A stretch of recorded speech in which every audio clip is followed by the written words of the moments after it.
Today's review is on Tactic's new 6-channel TTX660 computer radio. The 660 replaces the earlier 650 model. They're very similar, but this one has a couple of extra features. Let's look at some of the features of the 660 now.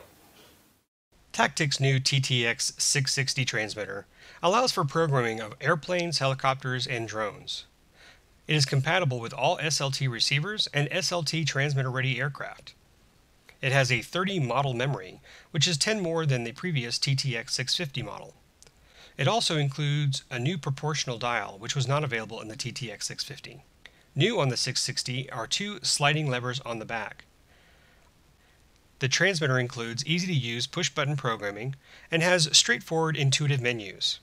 It has user-selectable switch assignments, 4 programmable mixes, and 8 pre-programmed mixes. So here is the Tactic 660 radio. It's an all-black plastic case. The only metal parts are being the gimbal sticks and the switches, but it doesn't feel cheap.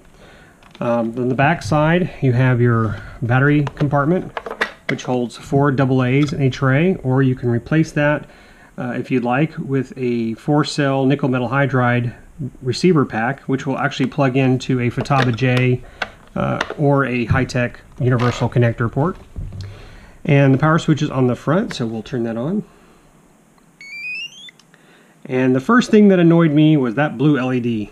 Now, this is the first time I've had a radio with one of those, and if you're not used to the blue LED, it can be quite blinding, and if you have glasses, it was always glaring. So I wasn't too thrilled about the blue LED.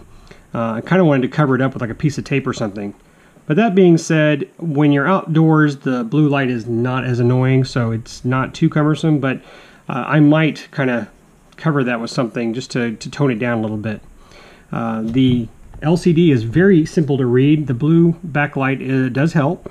However, being outside, you can't see the blue at all, and I had no difficulty looking at the LCD screen. Everything is real easy to see. One thing I really like that isn't on one of my other radios is that not only does it show you the trim position from center, but it also tells you the number of steps you are.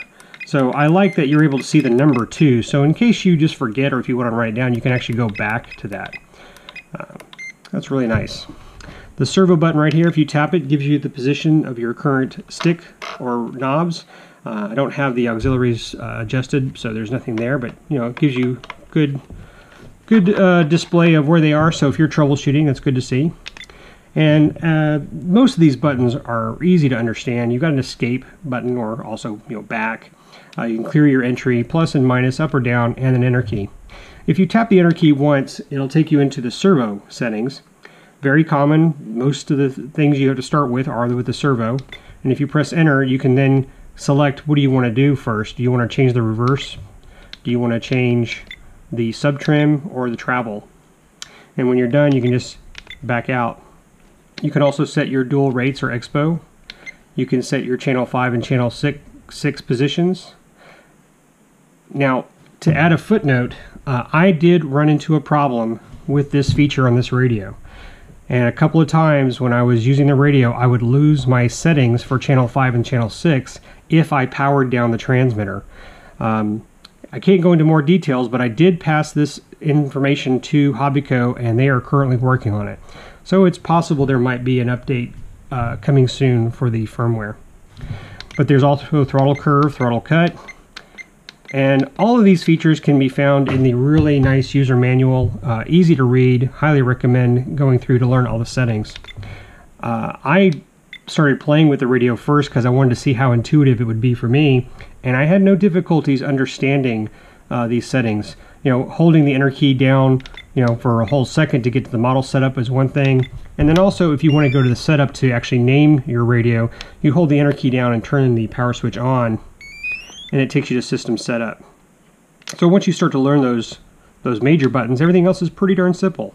So for model setup, you want to pick which model memory you want, so you press enter. And I have a few stored in here, but let's pick an empty one. We'll say 25. Okay. And it lets you choose airplane, helicopter, or drone. We'll go airplane. Okay. And you're going to go back to model setup, go to model management. Okay.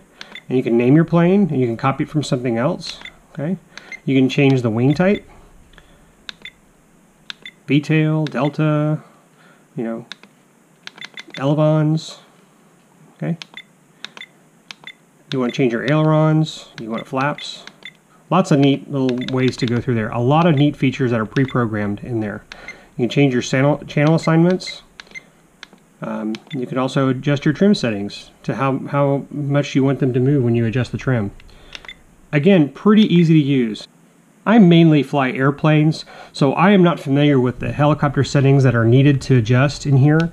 That being said, I've read a couple of the 650 reviews, and I've heard that it is a really easy system to configure because you have several different swash types. I think there are 4. 1, 2, 3, and 4. Yeah, so those are very handy, and they're pre-programmed, and I've seen that people who have a 650 have no issues using this for helicopters, so that makes this very versatile. I enjoyed testing and using this TTX660 radio. For me, the benefit of this computer radio is that it allowed me to store several of the SLT transmitter-ready aircraft that I already own. In fact, I flew 4 different brands of SLT aircraft over one weekend, and I didn't have any glitches whatsoever between the 4 of them. Now, the radio is an entry to mid-level radio, but it's priced accordingly at only $139.99. And if you look at Tower Hobby's website, you'll see that they offer combo discounts on their SLT receivers, and that makes adding more models to your inventory very affordable. Now, the radio comes pre-programmed with mixes for airplanes and helicopters and drones, but the drone setting is really just a subset of the helicopter configuration, but it does allow you to add a quad icon to your model memory. At 6 channels, this transmitter fills the needs of most beginner and intermediate pilots. And consider that many ARFs today come with just throttle, elevator, rudder, ailerons, 1 in each wing, and possibly retractable gear, so 6 is all you need. And I have to admit, almost every plane in my hangar operates on 6 channels or less. The new knob available on the 660 is a nice feature that was not available on the previous version, and I know I'll be using this knob to play with my spoiler positions on a glider. On the minus side, I wasn't too keen about the back slider switches. I don't think I'll ever use them, and they just kept getting into my way.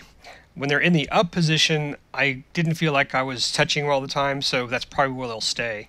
And the glitch assigning channel 5 and 6 to switch settings needs to be addressed by Hobbyco. Hopefully they'll release a firmware soon to fix that.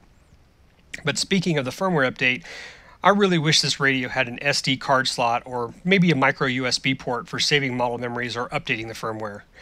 Instead, they do have a servo connection on the side that says firmware, but the device is not available, so it's kind of useless. And I think an SD card would have been a little bit more prudent and easier to use. And finally, if I had a chance, boy, I'd replace that blue LED light. I know it sounds like a trivial complaint, but boy, it is annoying, so I kind of wish I could make it red. Thanks for watching this review on the TTX660. Please leave your questions and comments below, and also please subscribe to the RAYviation YouTube channel. Have a great day.